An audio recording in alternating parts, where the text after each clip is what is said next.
Hello everyone, welcome back to this channel. I hope you guys are doing well. आज के इस class में मैं आप लोग के साथ डिस्कस करने वाली हूँ economic zone and ridge line. ठीक है, यहाँ पे आप लोग देख पा रहे हैं economic zone and ridge line को मैं आप लोगों को डायग्राम के थ्रू मैं आप लोगों के साथ एक्सप्लेन करूँगी। तो ये मैं उम्मीद करती हूँ कि आप लोग को समझ में आ जाएगी।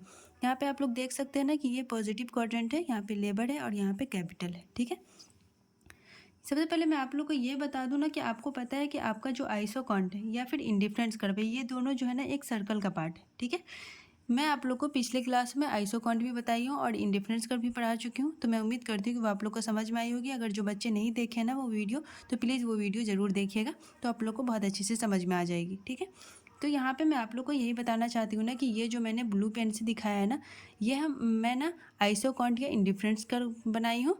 यहाँ पे आप लोग देख सकते हैं। और यहाँ से देखिए आप लोग, ये रेड पेन है ना, यहाँ से मैंने टर्न किया है और यहाँ पे ये रेड पेन है, यहाँ से मैंने टर्न किया है। तो ये जब टर्न करते हैं ना, तो ये आप लोग देख सकते हैं कि ये एक ना एक सर्कल का पार्ट है, ये सर्कल का शेप ले रहा है। ये आप लोग देख सकते हैं, ये सर्कल का शेप ले रहा है। ठीक है, यहाँ पे मैं आप लोग को दिखा दूँ कि तो जब यहाँ पर देखिए, तो जब यहाँ पर ये रेड पेन है ना, तो यहाँ से ये टर्न हो रहा है, तो यहाँ पे आप लोग देख सकते हैं कि MPL 0 हो जा रहा है। ठीक है, तो MPL का मतलब क्या होता है ना, marginal propensity to labour is equal to 0। जब ऊपर यहाँ पे टर्न हो रहा है तो यहाँ पे देखिए MPK 0 हो रहा है, MPK 0 हो जाता है, marginal propensity to capital is equal to 0 हो जाता है। तो ये मैक्सिमम जो है ना, देखिए ये मैक्सिमम L0 लेबर इम्प्लॉय कर पाएगा। यहाँ पे आप लोग देखिए ये ना L0 है। ठीक है, तो यहाँ पे मैक्सिमम L0 लेबर इम्प्लॉय कर पाएगा और यहाँ पे मैक्सिमम K0 कैपिटल इम्प्लॉय कर पाएगा।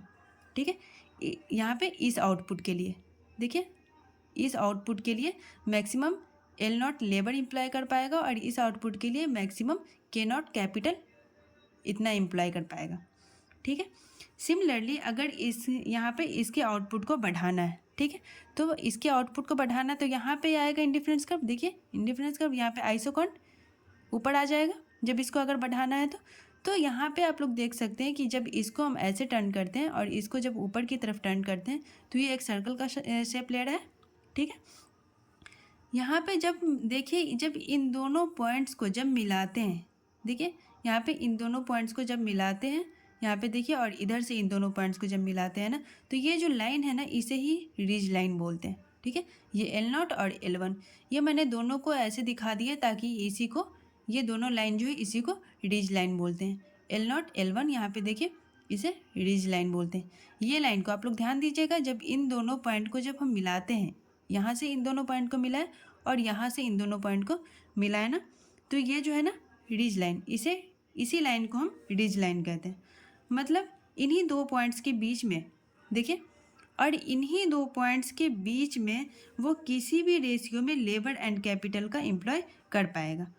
तो इसे ही देखिए, जब इन दोनों पॉइंट के बीच में ये जो हिस्सा है आइसोकॉन्ट वाला हिस्सा, यहाँ पे देख सकते हैं आप लोग, ये आइसोकॉन्ट वाला जो हिस्सा है, इन दोनों पॉइंट के बीच में वो किसी भी रेशियो में लेबर एंड कैपिटल का एम्प्लॉय कर पाएगा।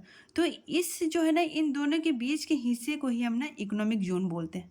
ठीक है, जो मैंने इन दोनों के हिस्से के बीच में ही मैंने इकोनॉमिक जोन लिख दिया ताकि आप लोगों को अच्छे से समझ में आ जाए।